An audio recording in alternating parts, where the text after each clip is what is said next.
اعوذ باللہ من الشیطان الرجیم بسم اللہ الرحمن الرحیم۔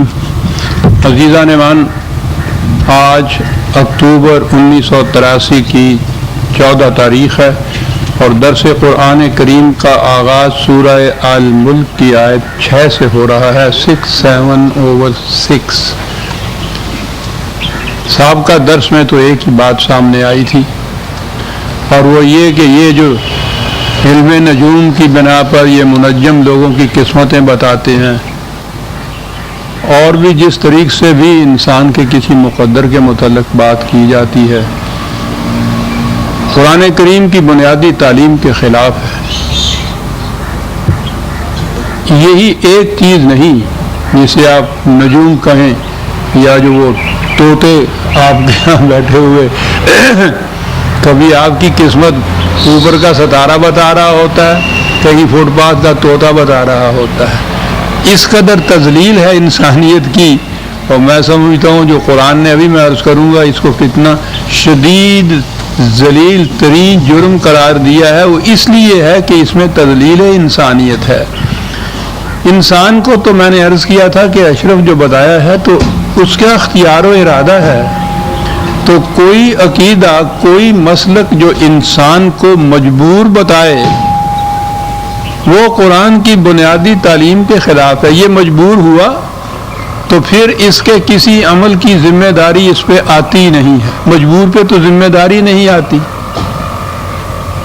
اور قرآن کی ساری تعلیم کا نقطہ ماسکہ یہ ہے کہ انسان کا ہر عمل، بلکہ دل میں گزرنے والا خیال بھی نتیجہ پیدا کر کے رہتا ہے۔ اچھا عمل اچھا نتیجہ، خراب عمل خراب نتیجہ۔ تو یہ اسی صورت میں ہی یہ ذمہ دار ہوتا ہے اپنے اعمال کے نتائج کا کہ یہ صاحب اختیار ہو، بالارادہ ہو۔ جو اپنے ارادے سے کچھ کر ہی نہیں سکتا، اس کام کی ذمہ داری اس پہ عائد کیسے ہو سکتی ہے؟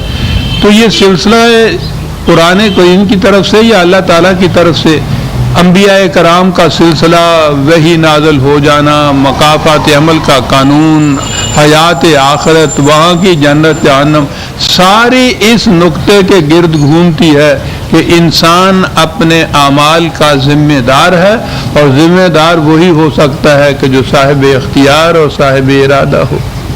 ایک چیز آپ کہیے انسان کی ذمہ داری کہ یہ مجبور ہے، صاحب اختیار نہیں ہے، تو یہ سارا جتنا سلسلہ رشد و ہدایت ہے تمام کا تمام معاذ اللہ بیکار ہو کر رہ جاتا ہے، اس کے معنی کچھ نہیں رہتے۔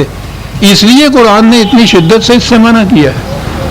یہ نجومی کی بات نہیں، اسی سے تو بات آگے چلے گی، پیش گوئیاں جسے کہا کرتے ہیں۔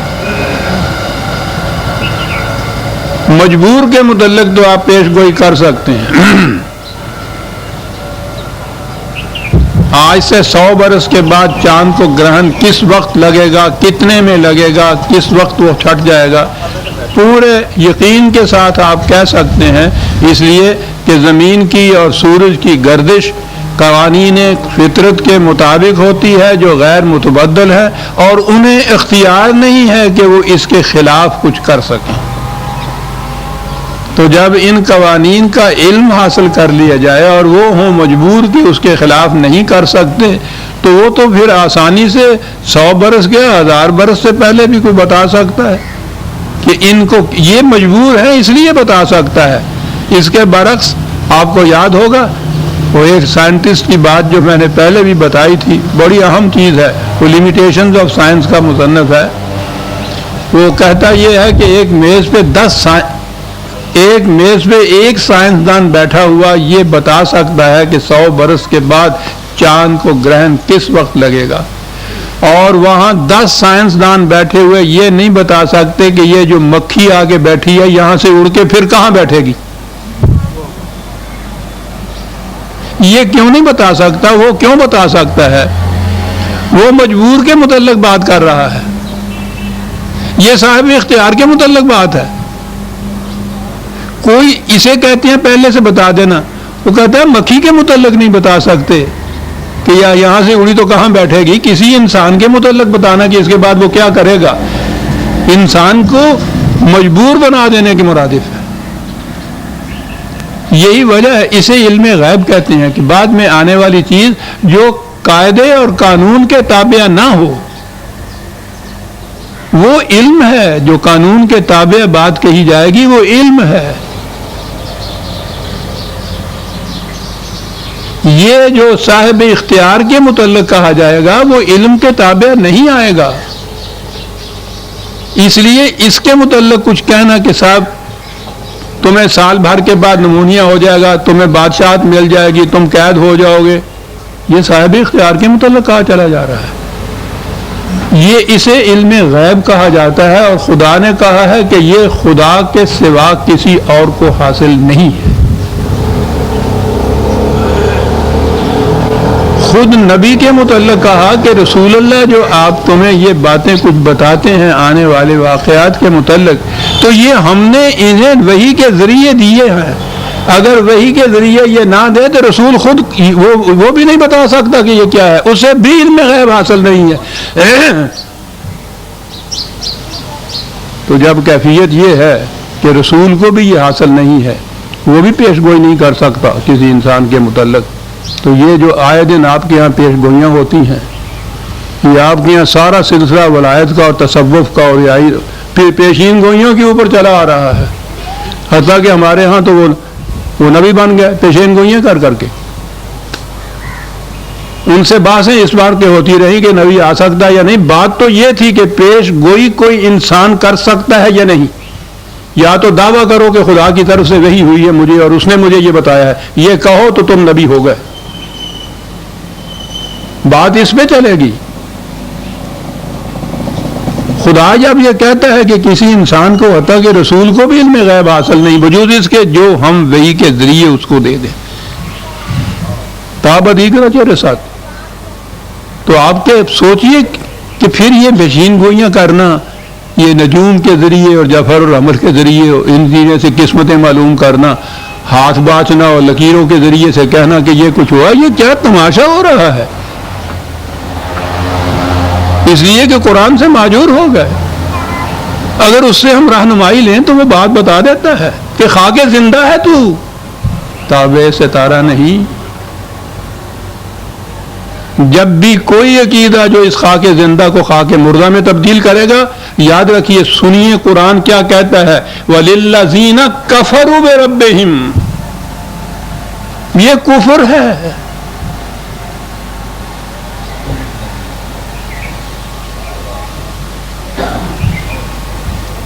جو مانتا ہے اس کو وہ اپنی ذات سے کفر کرتا ہے، اپنے صاحب اختیار اور ارادہ ہونے سے انکار کرتا ہے۔ کفر یہی ہے نا، جو اسے یہ بتاتا ہے وہ جھوٹ بھی بولتا ہے اور خدائی اختیار اور خدائی قوت اختیار کرتا ہے، کیونکہ یہ خدا کو صرف علم ہے غیب کا اور وہ اس کا مدعی ہوتا ہے، اس لیے وہ خدا سے انکار کرتا ہے۔ دونوں کافر ہیں، قرآن کہتا ہے۔ یہ منکر خیش ہے، وہ منکر خدا ہے۔ وَلِلَّذِينَ كَفَرُوا بِرَبِّهِمْ عَذَابُ جَهَنَّمَ وَبِئْسَ الْمَصِيرُ، ٹھیک ہے، عاقبت کا عذاب تو وہاں جا کے معلوم ہوگا۔ جو قومیں اپنے آپ کو صاحب اختیار ہی نہیں سمجھتی، اس دنیا میں ذلت و خواری کے جس جہنم کے اندر ماخوذ رہتی ہیں وہ تو ہمیں معلوم ہے۔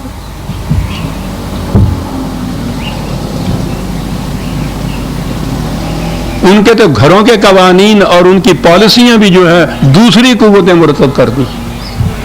اس سے بڑا جہنم کیا ہوگا؟ جہنم کے داروغے کو خدا نے مالک کہا ہے نا، ماسٹرز ہوتی ہیں نا یہ قوتیں ان کی، یہ صاحب اختیار نہیں ہوتی، اگرچہ اپنے آپ کو سورن پاورز کہتی ہیں، جھوٹ ہے۔ جہنم بئس المصیر، عجیب بات آتی ہے۔ قرآن کریم نے جرائم کے پاداش میں جہنم کا ذکر بار بار کیا ہے، کہیں جہنم کہتا ہے، کہیں جہنم کہتا ہے، کہیں نار کہتا ہے، وہ بھی ٹھیک ہے۔ اس مقام کے اوپر جو جہنم کہا ہے تو جہنم کی آگے جو تفصیل کچھ دی ہے وہ اتنی شدید ہے، جیسے نظر آتا ہے کہ جتنا شدید یہ سنگین جرم ہے اسی کے مطابق اس جیل خانے کی تفصیل بتائی ہے۔ جہنم اذا القوا فیہا سمعوا لہا شہیقا وہی تفور، اس میں وہ ڈالے جائیں گے تو اس کی کرب انگیز، دہشت انگیز چیخ پکار، فواں چیخنا یہ سنائی دے گا. وہ ایسے ہوگا جیسے کہ وہ اچھل رہا ہے، بھڑک رہا ہے. تقاد و تمیز من الغیظ، غصے کے مارے، جیسے یہ کہتے ہیں کہ آپے سے باہر ہو رہا ہے. یعنی جرم کی شدت یا سنگینی کی نوعیت اس سے پتہ چلتی ہے نا، جو سزا کی شدت اور سنگینی بتائی قرآن نے، ورنہ صرف جہنم ہی کہتا تو کافی تھا. یہ میں نے عرض کیا ہے کہ اس سے بڑا سنگین جرم اور ہو نہیں سکتا کہ جو ایک ہی چیز جو انسان کو دی ہے خدا نے اور خصوصیت عطا کی ہے اور اسے روحنا کہا ہے، اپنی توانائی اگر کیا ہے، خدا کی توانائی ہے، وہ انسان کی اس حیثیت سے انکار کرنا سب سے بڑا جرم ہے. اور اس کسی کا یہ اپنے آپ کے متعلق سمجھنا تذلیل انسانیت ہے، اپنی ذلت کو وہ قبول کرتا ہے. اتنا بڑا شدید جرم ہے جس کی وجہ سے جہنم کے بعد یہ سب کچھ کہا. اور اس کے بعد ہے وَكُلَّمَا أُلْقِيَ فِيهَا فَوْجٌ سَأَلَهُمْ خَزَنَتُهَا أَلَمْ يَأْتِكُمْ نَذِيرٌ. جب یہ فوج در فوج، اس میں یہ پیشگوئیاں کرنے والے اور قسمتیں بتانے والے جو ہیں اور وہ ماننے والے، پھر اس کو جب اس میں یہ ڈالے جاتے ہیں، کہا کہ جہنم کا دروغے ان سے پوچھتے ہیں. انداز قرآن کا تشبیہ ہوتا ہے نا. جہنم کے دروغے تو ان سے پوچھتے ہیں کہ کیا تمہارے ہاں کوئی ایسا نہیں آیا تھا جس نے بتایا ہو کہ یہ جو تمہارے عقائد اور یہ تمہارے مسالک ہیں ان کا نتیجہ کیا ہے، یہ کفر ہے، یہ شرک ہے، کیا کسی نے تمہیں نہیں بتایا تھا؟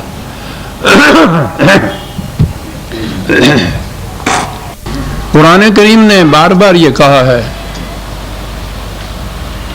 کہ کسی قوم پر تباہی نہیں آتی ہمارے قوانین کی روح سے تا وقت ہے کہ پہلے دو شرطیں پوری نہ ہو جائیں. ایک یہ کہ ان تک یہ بات پہنچ نہ جائے کہ تمہاری روش تباہی لانے والی ہے، اسے تنذیر کہتے ہیں. وارن نہ کر دیا جائے ان کو کہ جس روش پہ تم چل رہے ہو اس کا نتیجہ تباہی ہے، ایک شرط. اور دوسری یہ ہے کہ ان میں یہ صلاحیت موجود ہو کہ وہ سمجھ جائیں کہ کیا بات یہ کہہ رہا ہے، کیا بات ہے اس قسم کے جج کے اوپر. شرطیں کتنی عجیب ہیں. اس میں سمجھنے کی صحت ہو، پاگل کو جرم ہی نہیں کر سکتا، اس کو کوئی بھی مجرم نہیں قرار دیتا. سمجھنے کی صلاحیت ہو اور اس تک بات پہنچ چکی ہو. تو کہا یہ کہ ان سے کہا جائے گا کہ تم جو اس قسم کے جرائم کے مرتکب ہوئے، تم نے جو اپنے آپ کو خواہ کے زندہ سے خواہ کے مردہ سمجھ لیا، کیا کوئی بتانے والا تمہیں نہیں آیا تھا کہ تمہارا مقام کیا ہے؟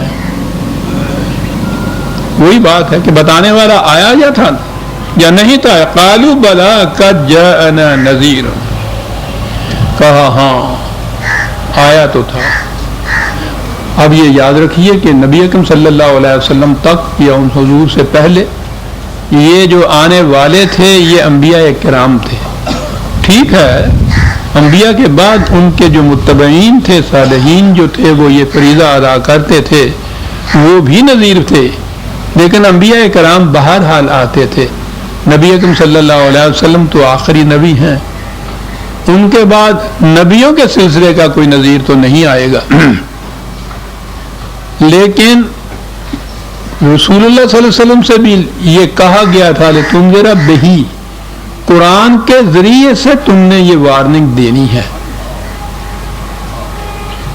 تو جب قرآن کو ابدی طور پہ محفوظ کر دیا اور اس امت کو وارث کتاب قرار دے دیا، تو اب رسالت مآب کے بعد، حضور کے بعد پھر ضرورت ہی نہ رہی کہ کوئی اور نبی آ کے یہ وارننگ دے یا تنذیر کا فریضہ ادا کرے. وہ تو قرآن کے ذریعے سے ادا کرنا تھا. قرآن محفوظ موجود ہے، امت کو وارث قرار دے دیا. اب یہ فریضہ اس پہ عائد ہو گیا کہ یہ وارن کرے. اور جو خود ہی ان جرائم کی مرتکب ہو رہی ہو وہ امت، اس نے دوسروں کو وارن کیا کرنا ہے؟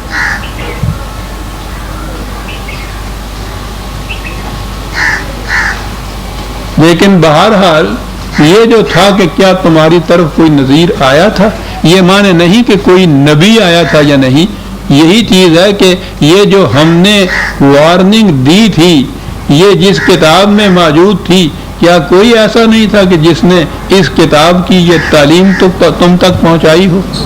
اور یہ فریضہ کتنا بڑا ہے جو امت تک عائد ہوتا ہے۔ امت خود اس جرم کی بھی مجرم ہو رہی ہے عزیزان ایمان۔ ہم پہ جو عذاب آئے ہوئے ہیں، قرآن ایک ایک شت بتاتا ہے کہ کیا کیا جرائم ہیں تمہارے، جس کی وجہ سے تم اس قدر ذلت آمیز عذاب کے اندر مبتلا چلے آ رہے ہو۔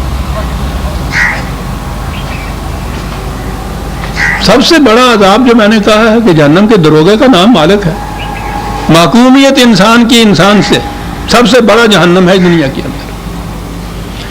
انہوں نے کہا کہ ہاں آئے تو تھے، پھر فَكَذَّبْنَا، تکذیب ہے، ہم نے کہا کہ نہیں جھوٹ بولتے ہو تم جو کچھ کہتے ہو،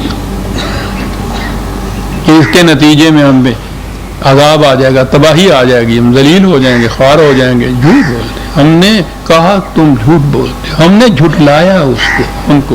اور آگے ہے بات، قُلْنَا مَا نَزَّلَ اللَّهُ مِنْ شَيْءٍ، یہی بات ہم نے کہی کہ یہی تم غلط کہتے ہو کہ خدا کی طرف سے اس قسم کی وحی آتی ہے، اور اس نے بتایا ہے کہ یہ تمہارے جو روش ہے اس کا نتیجہ تباہی ہے، یہ غلط ہے، ایسی بات کوئی نہیں، وحی وغیرہ کوئی نہیں آئی تمہاری طرف۔ یہ چیز جو کہی، ان انتم الا فی ضلال مبین، گمراہی تھی سب سے بڑی۔ آگے بات ہے، وَقَالُوا لَوْ كُنَّا نَسْمَعُ أَوْ نَعْقِلُ مَا كُنَّا فِي أَصْحَابِ السَّعِيرِ۔ عجیب چیز، یہ کیا چیز تھی جو قسمتیں بتا رہے تھے اور تم مان رہے تھے؟ نہ تو وہ کسی عقل و فکر کی روح سے کہتے تھے کہ یوں ہوگا، اس لیے وہ کہتے تھے کہ علم غیب ہے بس یوں ہوگا، نہ تم ہی کسی نتیجے پہ عقل و فکر کی روح سے پہنچتے تھے کہ پھر ایسا کیوں ہوگا، مجھے کیوں کا تو جواب ہی نہیں ہوتا اس میں۔ سنیے عزیزان من کیا کہہ رہے ہیں، کہا کہ اگر ہم ان کی بات غور سے سنتے اور پھر عقل و فکر سے کام لیتے تو آج جہنم میں کیوں ہوتے؟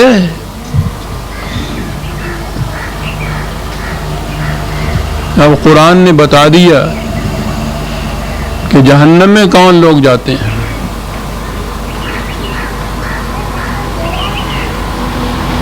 اور ناقل، اور پھر اس کی تو تشریح اور تفسیر قرآن نے مختلف مقامات کے اوپر بتائی ہوئی۔ عقل و فکر و تدبر و تفکر اور شعور اتنا زور دیتا ہے، اور جہنم کی بات اگر یہاں ایک تو یہاں تو دو لفظوں میں قرآن نے بتا دی کہ وہ خود اعتراف کریں گے کہ اگر ہم بات غور سے سن لیتے اور عقل و فکر سے کام لیتے تو ٹھیک ہے، پھر یہ باتیں کیوں مانتے ہم، پھر ہم جہنم میں کیوں آتے۔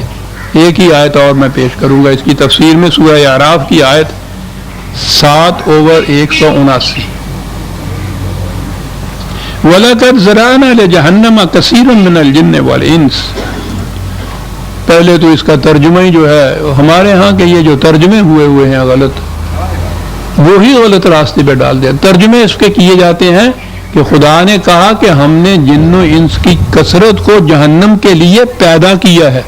اللہ اکبر، جہنم کے لیے خدا نے پیدا کر دیا تو اب یہ جنتی بن کیسے سکتا ہے؟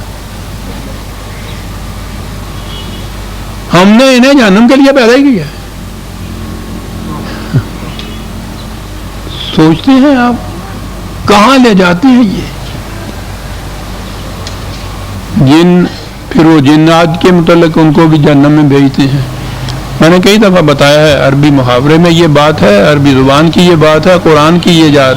یہ جو صحرائی آبادیاں تھیں شہروں سے دور دور رہنے والی، اور اب بھی وہاں عرب کے اندر حجاز کے اندر تو شہر ہی 2-3 ہیں، وہ بھی اب ذرا ماڈرن ہوئے ہیں تو ان کو شہر کہا جا سکتا ہے، ورنہ وہ بھی قصبے ہی تھے، اور وہ 2-3 ہی، باقی سارا ملک جو تھا صحرائی آبادی تھی، خانہ بدوش، آج یہاں کل وہاں، آنکھوں سے دور، تو جو چیز بھی آنکھوں سے نہاں ہو اس کو عربی زبان میں جن کہتے ہیں، اور انس ہوتا ہے جو وہاں سوشلی مل جل کر رہنے والے ہوں۔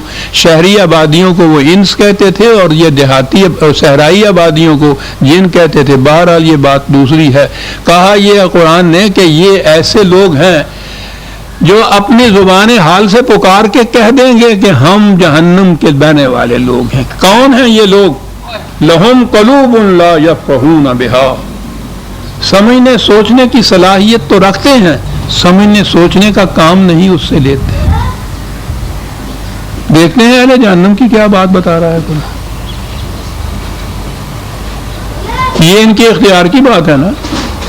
لہم قلوب، قرآن کے الفاظ دیکھیے، لہم قلوب لا یفقہون بہا، اگر تو یہ ہوتا کہ سمجھنے سوچنے کی صلاحیت ہی نہیں ہے تو لا یفقہون بہا تو پھر صاحب مجبور ہو جاتے۔ پہلے وہ کہتا ہے کہ سوچنے سمجھنے کی صلاحیت موجود ہے، اس کے باوجود سوچنے سمجھنے کا کام نہیں لیتے۔ پہلی چیز جہنم کی۔ وَلَهُمْ أَعْيُنٌ لَا يُبْصِرُونَ بِهَا، آنکھیں رکھتے ہیں، ان سے دیکھنے کا کام نہیں لیتے۔ آنکھیں رکھتے ہیں۔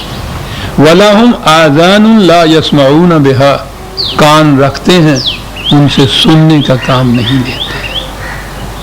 اندھے بہرے گونگے بنے رہتے ہیں، عقل و فکر سے کام نہیں لیتے۔ اب پتہ چل گیا وَلَقَدْ جَرَانَا جہنم کہ یہ لوگ جو ہیں وہ جو ہم نے قانون بتا دیا ہے کہ لَوْ نَسْمَعُ وَنَعْقِلٌ، یہ لوگ جو ان صلاحیتوں کو رکھنے کے باوجود، یہ ہیں ساری صلاحیتیں، اس کے باوجود ان سے کام نہیں لیتے، یہ لوگ ہیں جو جہنم میں جانے کے لیے اپنے آپ کو تیار کر رہے ہیں۔ جہاں کہیں ایسے لوگ نظر آئیں سمجھ لو کہ یہ اہل جہنم ہے، یوں ہی پہچان ہو گئی یہیں اسی دنیا کے اندر کہ اہل جہنم کون لوگ ہیں۔ عقل و فکر سے کام نہیں لیتے۔ اور آپ کے ہاں کا جو مروج اسلام یا شریعت چلی آ رہی ہے اس میں عقل سے کام لینا ہی ممنوع ہے۔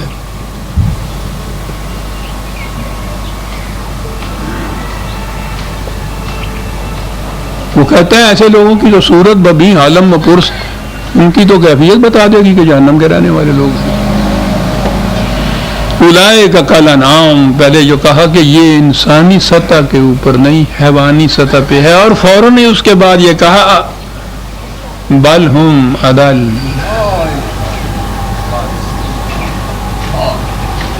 یہ تو مکھی سے بھی گئے گزرے ہیں، وہ بھی اپنے اختیار سے اڑ کے جہاں جی چاہے بیٹھے، یہ عقل و فکر سے کام لیتے ہی نہیں، حیوانات سے بھی۔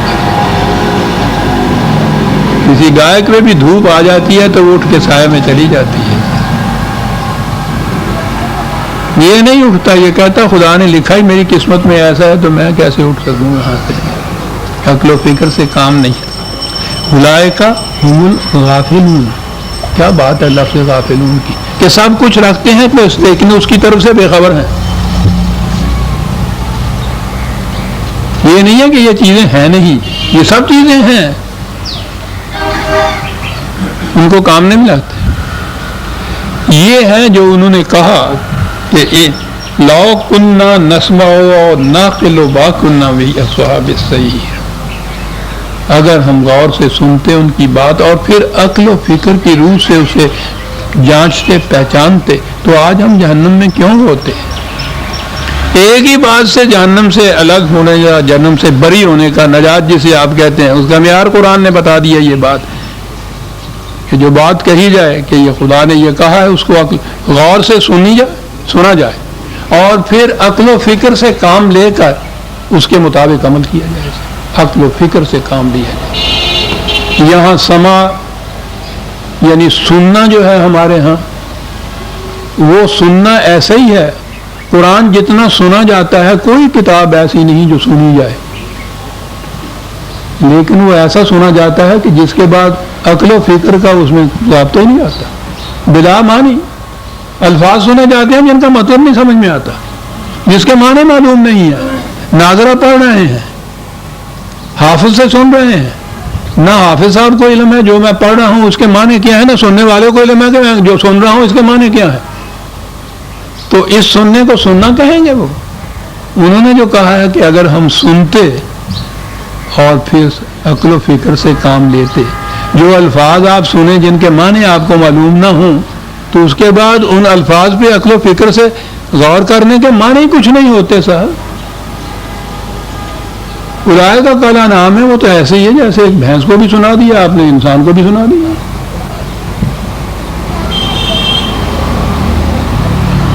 ما کنا فی اصحاب السعیر فاعترفوا بذنبہم، یہ تھے وہ گناہ، اعتراف کیا انہوں نے اپنے گناہ کا.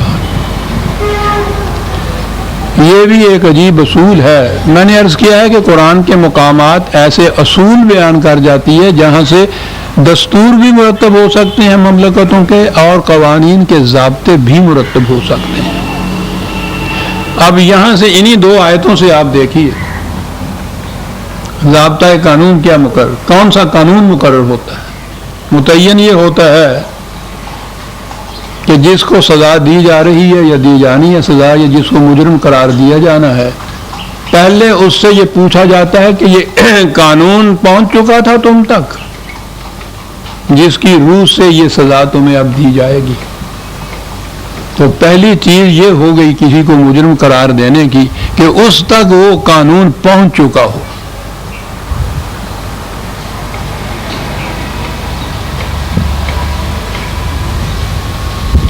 غور کیجئے گا کہ یہ کتنی بڑی اہم شک ہے. اگلی بات ہے اور ناقل ہو، اور دوسری بات یہ ہے کہ اس میں اس قانون کے سمجھنے کی صلاحیت ہو، نہ ہو تو سمجھانے والے موجود ہوں. وہ جو کہا ہے کہ کیا وہ آئے نہیں تھے تمہارے پاس جنہوں نے تمہیں وارننگ دی تھی کہ ایسا کرو گے تو ایسا ہو جائے گا. تو معلوم ہوا کہ یہ ضروری ہے مملکت کے لیے ایسا انتظام کرے کہ ہر فرد تک وہ قانون پہنچے اس شکل میں کہ وہ سمجھ جائے کہ قانون کا مطلب کیا ہے. پھر اگلی چیز شک کس کی یہاں سے یہ مرتب ہوئی کہ ہر مجرم یا ملزم کو اس کا موقع بہم پہنچایا جائے کہ وہ ایکسپلین کرے، وہ اپنی مدافعت میں جو کہنا چاہتا ہے کہے. اسی لیے وہ کہا ہے نا کہ ابھی اندر گئے نہیں ہیں جہنم کے، وہ باہر ہی ہیں. وہ چوکیدار جو ہیں اس سے باہر پوچھتے ہیں کہ کیا تمہارے طرف آئے تھے یہ وارن کرنے والے یا نہیں آئے تھے.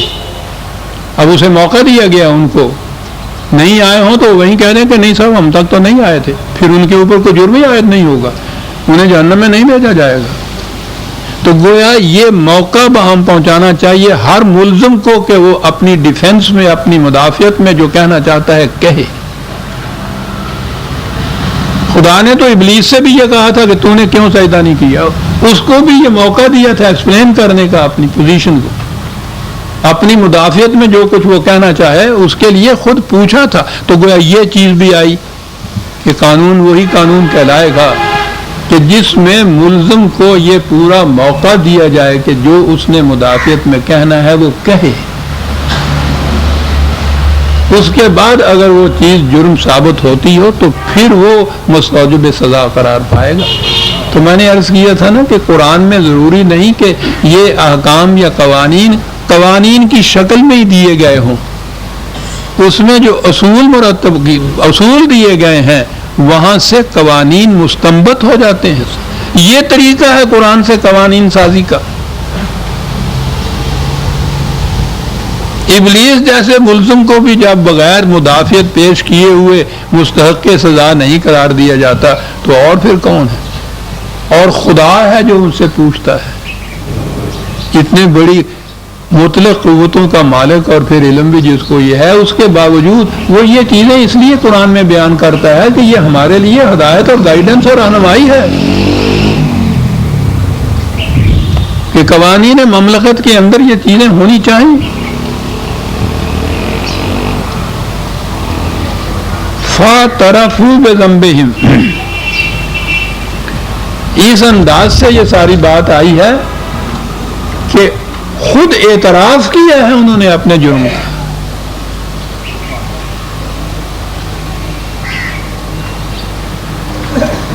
اور اگر یہ سارے دلائل اس طرح سے بیان ہو جائیں اور اسے معلوم ہو ملزم کو کہ گواہ بھی بنائے ہوئے جھوٹے نہیں ہیں اور یہ جج بھی کسی کے کہنے پہ نہیں چلے گا. وَبِهِ يَعْدِلُونَ قرآن نے کہا ہے. عدل جسے آپ کہتے ہیں قانونی عدل بھی، یہ جسٹس جس کا نام رکھا جاتا ہے، ہاں ہمارے ہاں یا ساری دنیا میں اس کی ڈیفینیشن یا تعریف یہ ہے قانون کی، جسٹس کی، کہ وہ مروجہ قانون کے مطابق فیصلہ جو ہو اسے عدل کہتے ہیں. ساری دنیا میں یہ مسلمہ ہے. اور قرآن جس کی تعلیم بے مثال ہے وہ کہتا ہے کہ اگر وہ قانون ہی غیر عدل ہو، غیر عدل پہ مبنی نہ ہو، تو اس کی روح سے فیصلہ دیا ہوا عدل کیسے کہلائے گا؟ پہلے اس قانون کا مبنی بر عدل ہونا ضروری ہے. اسی لیے اس نے یہ کہا وَبِهِ يَعْدِلُونَ کہ صحیح مملکت وہ ہے جو اس الحق یا اس ٹروتھ یا اس قرآن کے مطابق فیصلے دے، پھر وہ عدل کہلائیں. تو جب یہ صورت ہو کہ وہاں یہ یقین ہو کہ یہ شاہد ایسے ہیں کہ جو بنائے نہیں گئے میرے خلاف، جج بھی کوئی اس قسم کی چیز نہیں کرے گا، نہ کوئی سفارش یہاں قبول ہوگی. وہ جو قرآن نے کہا ہے کہ نہ سفارش قبول ہو سکتی ہے، نہ کفارہ دے کے چھوٹا جا سکتا ہے، نہ کوئی اس کی جگہ کھڑا ہو سکتا ہے، نہ کوئی اس کی مدد کر سکتا ہے. اس قسم کا یہ عدل کا نظام ہے.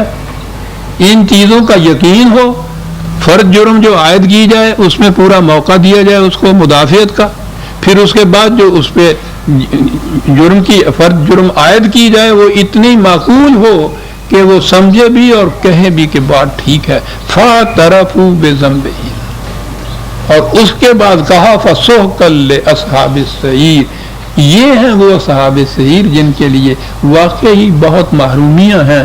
جتنی بھی زندگی کی محرومیاں ہو سکتی ہیں بہت دور ہٹ جاتی ہیں یہ ان محرومیوں سے. عذاب یہ ہے کہ زندگی کی خوشگواریاں اور زندگی کی جو لذتیں ہیں ان سے محروم کر دیا جائے، یہ ہے عذاب حقیقت میں. کچھ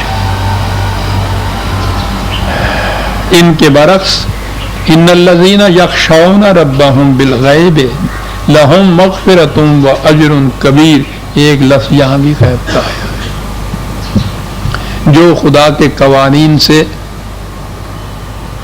بالغیب احساس رکھتے ہیں خطرے خوف کا، اس بات کا احساس کہ اگر ان کی خلاف ورزی کی تو اس کا نتیجہ تباہی ہوگا، عذاب ہوگا. یہ جو چیز ہے یہاں بالغیب، یہ بالغیب کیا چیز ہے؟ ایک چیز تو ایسی ہے جیسے وہ کہتے ہیں ہاتھوں پہ سرسوں جمائی ہوئی ہے، ماچس یوں کی آگ نکل آئی فوری سامنے آ جاتی ہے، اس کا نتیجہ فوری سامنے آ جاتا ہے. یہ چیز کہ تم یقین رکھتے ہو یا نہیں کہ یوں کرنے سے آگ اس میں سے نکل آئے گی؟ اس نے کہا ٹھیک ہے یوں کیجیے، آگ نکل آئی. ایک عمل وہ ہے جو کسان کی طرح ہے،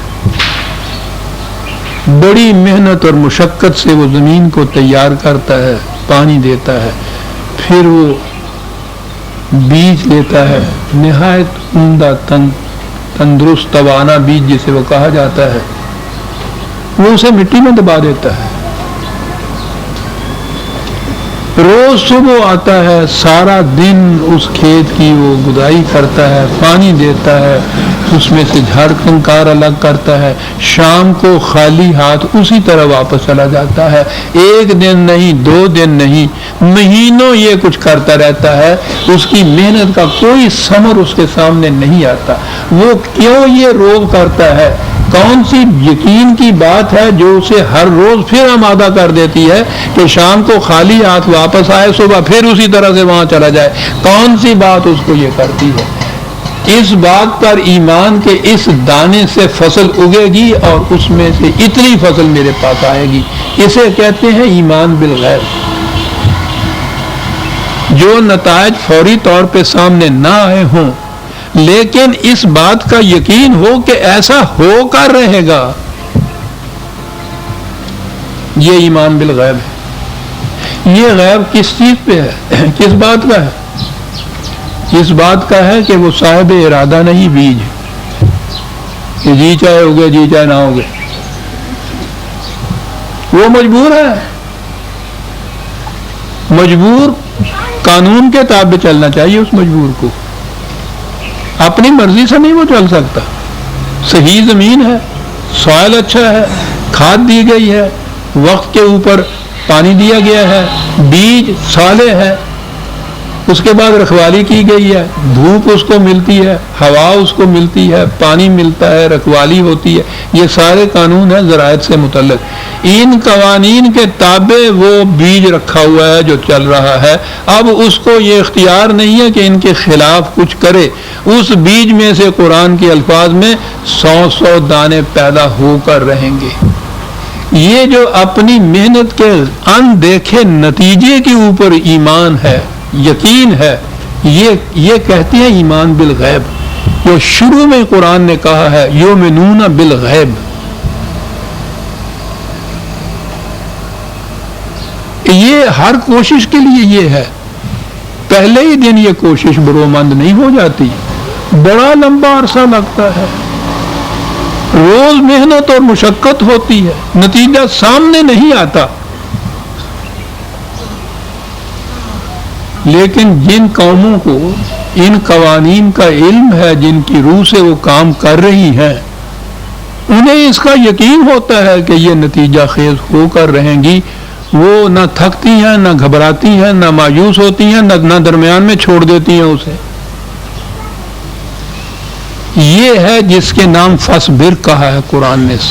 یہ صبر کے معنی یہ نہیں ہوتے جو ہمارے ہاں کہ جب کچھ نہ ہو سکتا ہو، بے کسی بے بسی لاچارگی، کچھ نہیں ہو سکتا نہیں بہن صبر کر، ہوں ہو کی سکتا ہے گا، بہن ہی نہیں پراوان بھی تے ہوئی کیا جاتا کہ میاں صبر کرو، قسمت کا لکھا جھولی میں آ گیا، اب کچھ ہو ہی نہیں سکتا، صبر ہمارے ہاں یہ ہے۔ وہاں صبر کے معنی یہ ہیں جس طرح سے وہ کسان اس طرح سے مہینوں چلا جاتا ہے اسٹیڈ فاسٹلی، استقامت کے ساتھ، اسے کہتے ہیں ساتھ۔ کہا کہ ایمان بالغیب جو ہے صبر کا متقاضی ہے، یاد رکھو، یقین ہونا چاہیے۔ یہ چیز جو قرآن نے کہی ہے کہ انہ لا یفلح الظالمین، ظالم کی کھیتی پنپ نہیں سکتی، یہ ایک اس نے قانون دیا، اصول دیا، اور لا مبدل لکلمات اللہ، کہا ہے کہ تبدیلی نہیں اس میں ہوگی۔ مظلوم کو یقین ہونا چاہیے کہ ایسا ہو کر رہے گا، لیکن ایسا ہوگا کیسے؟ ان قوانین کے ماتحت ہوگا نا جو قرآن نے بتائے ہیں۔ یہ کرو گے تو پھر ظالم کی کھیتی اجڑے گی، اور اگر تم بھی اس کے ساتھ شریک ہو جاؤ گے تو پھر تو وہ رات دونی دن چوگنی اگے گی۔ یعنی یہ یقین کہ ظلم کی کھیتی پنپ نہیں سکتی، یہ ہے وہ جو اس کسان کو دانے کی برومندی پر یقین ہے، اور آگے پھر اس کے وہ عمل شروع ہوتا ہے۔ یہ جتنے بھی قوانین انسانوں کے متعلق قرآن نے بتائے ہیں، ان میں بھی یہ صورت ہے کہ وہ اسی دن نتیجہ خیز نہیں ہو سکتے۔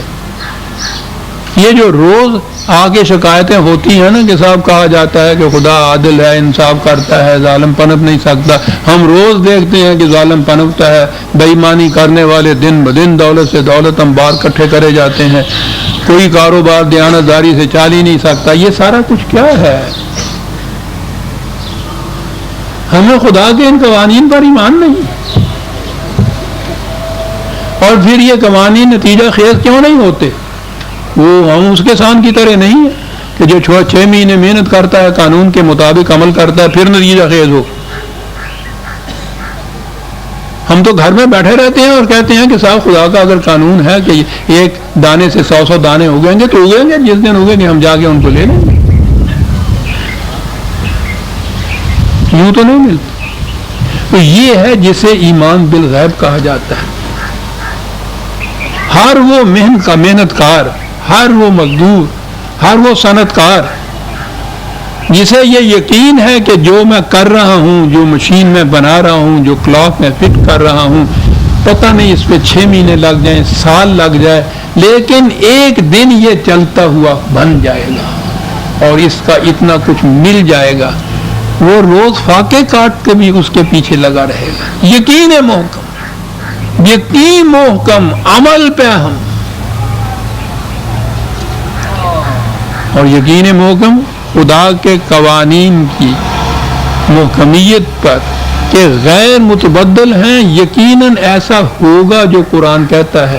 وہ جو ہے نا ہم نے تکذیب کی، تکذیب یہ ہے کہ ان میں وہ یقین نہیں باقی رہا، انہوں نے یہ کہا کہ نہیں صاحب جھوٹ ہے، ہم نے دیکھا ہے بے ایمان سب سے زیادہ پنپتا ہے، جو بددیانت دکاندار ہوتا ہے وہ دیکھیے کیسے فلرش کرتا ہے۔ یہ ہے تکذیب خدا کے قوانین کی۔ تو جب یہ صورت ہو جائے گی تو پھر وہ کوئی دیانت داری کے لیے کام کرنے پہ آمادہ کیسے ہو سکتا ہے؟ یہ ہے ایمان بالغیب۔ ان الذین یخشون ربہم، ترجمہ ہوگا جو اپنے رب سے ڈرتے ہیں۔ یہ ڈرنا اور خوف کھانا قرآن، اور آج کی سائیکالوجی میں تو ایک طرف رہا، قرآن کہتا ہے کہ وہ جو ہمارے قوانین کے مطابق امت تیار ہوگی، معاشرہ تیار ہوگا، مومن جو ہوگا، پہلی صفت ان کی ہے لا خوف علیہم ولا ہم یحزنون، ان پہ خوف ہی نہیں ہوگا۔ اور یہاں بچپن سے پہلے دن سے جو ڈرانا شروع کیا جاتا ہے وہ اللہ میاں سے، وہ اللہ میاں آپ کے نیچے کہ بالکل وہ خوف کا مجسمہ بن جاتا ہے، ڈر ڈر ڈر ڈر، اور ڈر سے تو انسانیت کچلی جاتی ہے۔ یخشون، خشا یہ بات نہیں ہوتی، خشیون من ربہم، جہاں بھی قرآن یہ کہتا نا اللہ رب، اس کی ان چیزوں، اس کے معنی ہے ان کے قوانین کے جو نتائج برآمد ہوتے ہیں، ان قوانین کی خلاف ورزی کرنے سے ان سے مجتنب رہو، ان سے ڈرو، ان سے خوف کھاؤ کہ اس کے اس قانون کی خلاف ورزی کی تو ہم تباہ ہو جائیں گے۔ یہ ہے ڈرنا، بالغیب ڈرنا ہے کہ یہ فوری طور پہ تمہارے سامنے تباہی نہیں آ جائے گی۔ قرآن میں بے شمار مقامات پہ ہے، نبی اکرم صلی اللہ علیہ وسلم سے بار بار وہ کہتے، ہر نبی سے یہ کہتے تھے کہ وہ جس تباہی کے لیے تم ڈراتے ہو ہم کو، وہ لاؤ، پھر تستعجلون، حسن کرو، جلدی کرو، لاؤ، لاتے کیوں نہیں ہو؟ اللہ تعالیٰ نے یہ کہا کہ یہ خدا کی اس رحمت کو ریئلائز نہیں کرتے، محسوس نہیں کرتے کہ ہم فوری گرفت نہیں کرتے۔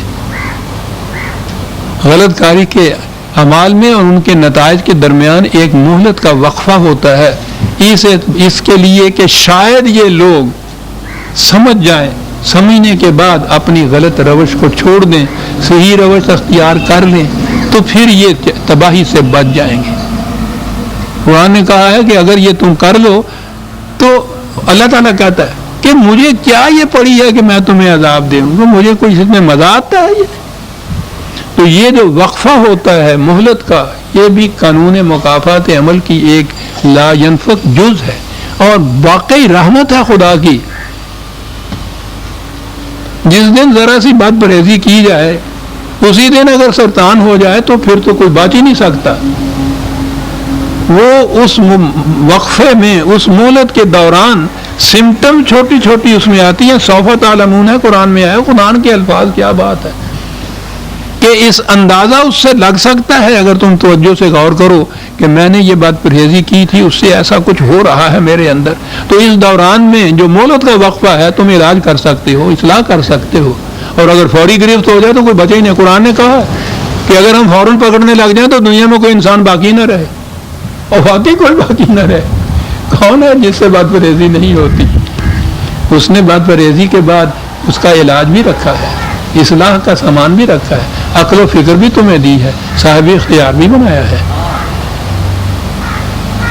یہ ہے وہ چیز جس کے لیے کہتا ہے بالغیب کرنے والے، لہم مغفرتم واجر کبیر، کیا بات ہے مغفرتم، ترجمے ہمارے ہیں ان کے لیے بخشش ہے، وہ فوراً وہ بخشش کے اوپر آ گئے۔ وہ بخشش کے بغیر تو کام ہی فقیروں کا، گداگروں کا چلتا ہی نہیں ہے نا۔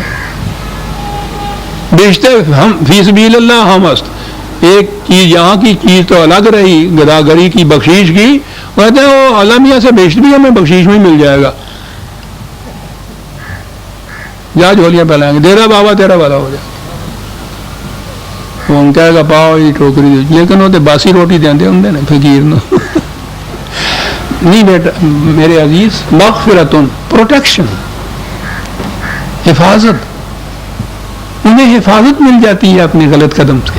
جو نتائج برآمد ہونے تھے نا تباہی کے، وہ جو جلدی نہیں برآمد ہوتے، وقفہ دیا جاتا ہے اصلاح کے لیے. مغفرتن کیسا عجیب لفظ ہے، یہ ہے وہ چیز. یہ جو پریونٹیوز جسے کہتے ہیں نا، یہ میڈیسن کی اصطلاح میں ایسی چیزیں کہ جو حفاظت کا سامان بام پہنچائیں کہ وہ ہو ہی نہ، اسے مغفرت کہتے ہیں. تو پریونٹیو بڑی چیز ہوتی ہے. وہ اجر کبیر، یہ کرے تو پھر وہ نتائج جو ہیں وہ بہت بلند نتائج ہیں جو برآمد ہوتے ہیں. پروٹیکشن بھی ملتی چلی جاتی ہے، نتائج بھی بلند. وَأَسِرُّوا قَوْلَكُمْ أَوِ اجْهَرُوا بِهِ إِنَّهُ عَلِيمٌ بِذَاتِ الصُّدُورِ. جہاں انسان کے اختیار و ارادے والا ہونا یا ذمہ دار ہونا اس اپنے اعمال کا، وہاں تک بات. قرآن کہتا ہے یہی نہیں کہ جو ظاہر میں اعمال تمہارے سامنے آ جائیں وہی جرم یا وہی نتیجہ خیز ہوں گے. دل کا ارادہ اس نے کہا ہے کہ یہ جرائم کی ابتدا ہوتی ہے، تخم ہوتا ہے یہ، اور بات ہی ہے، بات ہی ارادے سے چلتی ہے. پہلے ارادہ کرتا ہے انسان تو پھر اس کے بعد قدم اٹھاتا ہے اس کے لیے. اور قرآن کا قانون مکافات عمل یہ ہے کہ وہ ارادے پہ بھی گرفت کرتا ہے، اور واقعی اگر ارادے پہ گرفت ہو جائے اور وہیں سے رک جائے انسان تو جرم سرزد ہی نہ ہو. پھر اس کے بعد ارادے پہ کنٹرول کس طرح سے ہوتا ہے؟ صحیح تعلیم سے، صحیح تربیت سے. دلوں کے اندر یہ یقین پیدا ہو جائے کہ یہ جرائم ہے، اس کا ارتکاب نہیں کرنا، مجھے اس کی سزا ملے گی ہمیں. یہ اندر کی آواز ہو جائے انسان کی. اسی لیے قرآن کریم نے یہ جو تعلیم تھی رسول اللہ صلی اللہ علیہ وسلم کا بھی فریضہ بتایا کہ یعلمہم الکتاب والحکمہ، تعلیم قانون کی اور قانون کی علت غائی کی کہ یہ قانون کیوں ایسا بنا ہے. تعلیم کے ذریعے سے وہ امت تیار کی تھی رسول اللہ صلی اللہ علیہ وسلم نے. اور سب سے پہلے کسی معاشرے میں اگر اصلاح مطلوب ہے کسی کو تو اس میں تعلیم و تربیت یہ ہونی چاہیے قرآن کریم کے مطابق کہ یہ چیزیں دل کی آواز بن کر اوپر آئیں کہ یہ جرم ہے، یہ نہیں کرنا ہے. باہر سے بیڑیاں پہنانے سے تو کچھ نہیں ہوتا، جتنی جی چاہے سخت بجائیے پہنا دیجیے. تو کہا کہ بات باہر آ جائے یا دل کا ارادہ تمہارا ہو، یقین کرو دونوں ہی جرم ہیں، یہ نتیجہ خیز ہوتے ہیں. انہ علیم بذات الصدور، یہ جج وہ ہے جو تمہارے دل میں گزرنے والے خیالات سے بھی واقف ہے.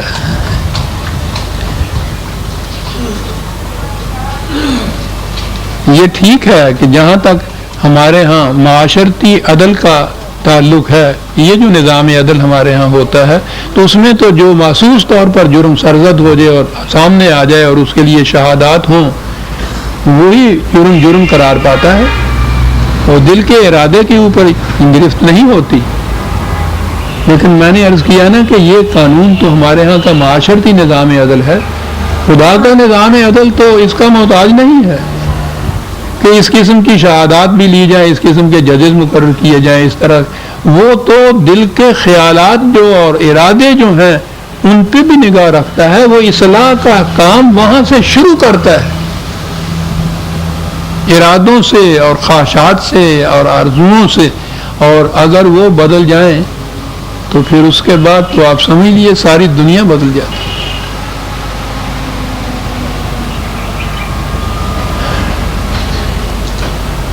کہا کہ یہ بات کہی تھی نا کہ وہ خدا تو تمہارے دل میں گزرنے والے خیالات سے بھی واقف ہے. اور دلیل سن لیجئے، کیا عجیب دلیل ہے. الا یعلم من خلق، کیا جس نے پیدا کیا ہے اس کو وہ نہیں جانتا کہ اس کے اندر کیا کچھ ہے؟ کیا دلیل ہے. ہر وہ شخص جس نے اپنی مشین کوئی بنائی ہے، اگر اس سے آگے کہا جائے کہ صاحب اس میں کوئی ذرا سی یوں لڑکی پیدا ہوتی ہے، کلاک بنانے والے سے کہا جائے کہ وہ صاحب کوئی 2-4 دن کے اندر 1 سیکنڈ کا فرق کرتا ہے، وہ فوراً ذہن میں سمجھ جائے گا کہ فلاں مقام کا جو ایک کنگرا ہے نا وہ نہیں صحیح کام کرتا. وہ کیوں فوراً سمجھ جائے گا؟ اس نے بنایا ہوا ہے اسے. کیا دلیلیں ہیں قرآن کریم کی کہ جس نے پیدا کیا ہے انسان کو، کیا وہی نہیں جان سکتا کہ اس کے دل میں کیا پیدا ہوا ہے؟ اور اس کے علاوہ تو کوئی اور جان نہیں، اس کے سوا کوئی اور جان نہیں سکتا کہ کسی نے انسان کو پیدا نہیں کیا ہے.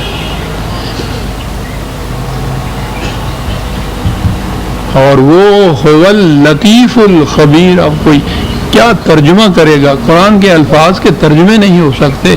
یہ لطیف جو ہے، اب ہمارے ہاں اس کے معنی نرم و نازک کے سوا اور کیا کہا جائے؟ لطافت اس کے لیے کہہ دیں گے ہم جناب. یہ سورج ہوگی بہت لطیف ہے، ملائم سا ہو جائے گا. یہ ایک وہ سٹل سی ایک چیز ہوتی ہے انگریزی زبان کے اندر، وہ کہ جو بظاہر محسوس نہ ہو لیکن محسوس کر لیا جائے.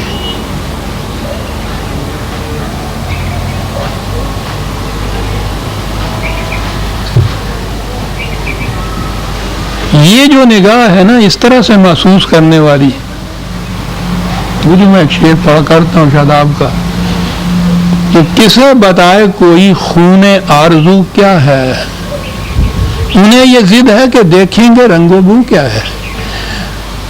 خون آرزو کا رنگ و بو نہیں ہوتا، لیکن خون آرزو کو تو وہ نگاہیں پہچان سکتی ہیں جو بصارت کے علاوہ بصیرت بھی رکھتی ہوں.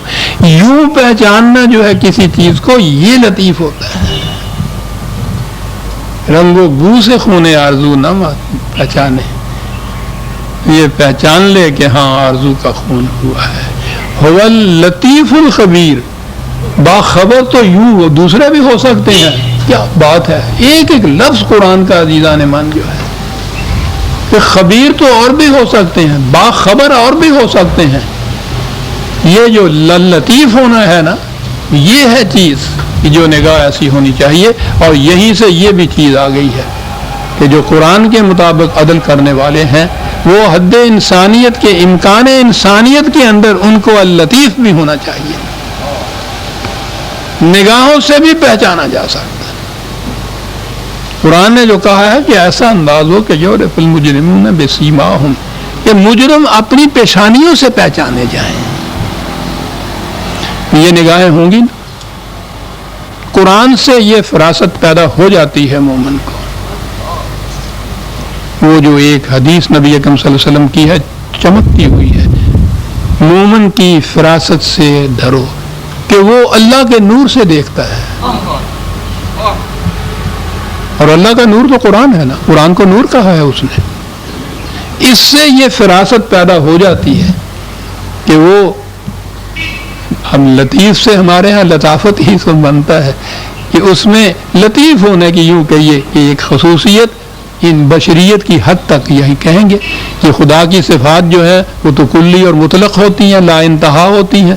انسان کو اس درجے تک تو حاصل نہیں ہوتی، لیکن اس کے رنگ میں رنگے جانے کے معنی یہ ہوتے ہیں کہ وہ حد بشریت تک وہ چیز حاصل ہو. اور یاد رکھیے جس فرد میں یہ حاصل ہوتی چلی جائیں گی وہ مومن بنتا چلا جائے گا، اور جس معاشرے میں، نظام میں، مملکت میں یہ چیزیں حاصل ہوتی چلی جائیں گی، صفات خدا بندی حاصل ہوتی چلے جائیں گی، اس کو اسلامی نظام کہیں گے. وہی قرآنی مملکت ہوگی. سورہ الملک کی آیت 14 تک ہم آ گئے. 15ویں آیت سے ہم آئندہ لیں گے. ربنا تقبل منا انک انت السمیع العلیم. شکریہ.